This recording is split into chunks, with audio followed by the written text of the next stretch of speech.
Manipurda Thailand puraki ba yongchak ningthizana panduna mahi chaba hore lamdam asida season animakta yongchak phangba yabagi khudong chaba phanglagani haina scientist RK Kishorna phangdokre wafam asi ngasi ili TV ga akhanana unaba amada phangdokibane haukiba lisingani tara Thailand puraki ba yongchak asangbadagi chara semaduna miyoi kayada phanganke khara ama horaga khara amana sikhrabasu sagolban thangjam daleiba Gopal Sharma gi yumda thabada mahai ningthina panduna Manipur gi laihauda Thailand gi yongchak asi panbangam kibane maruina Manipur da su nongma gi saba hengalakpa loinana Manipur gi leijaramba yongchak kaya climatic change lakpadagi siba yaurakpa kaya ama thokle yongchak asi gi mahau asi thoidok hendokpa oiba loinana Manipur gi laihauga chanare haiba khanglabani season animakta yongchak asi phanganba yabagi khudong chaba leiragani haike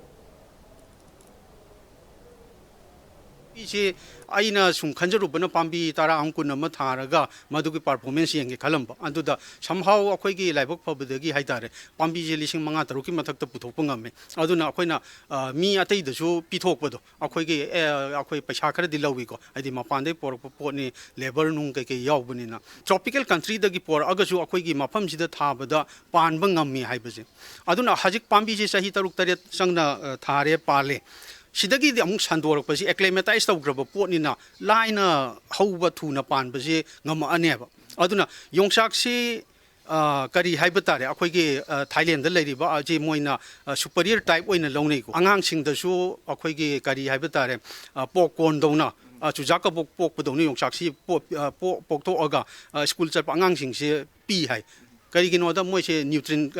protein content से वांगबनिना protein deficiency से लेतनाबा अदुना मसिगी वाखलोनजिदा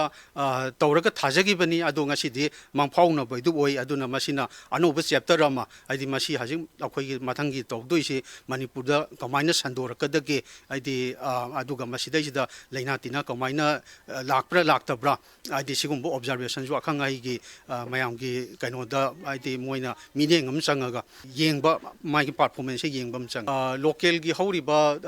पार्किया टाइमोरियाना हाइरिबसे कइनोदा अप्रैल मे स्वाइद मुलानी अदगी जून स्वाइसिदा लेदना अखोइगी सार लौरगा जुलाई अगस्त स्वाइसिदा दुम लेदना आदि monsoon मतमसिदा थाबा यायबा सिसु दुम चाही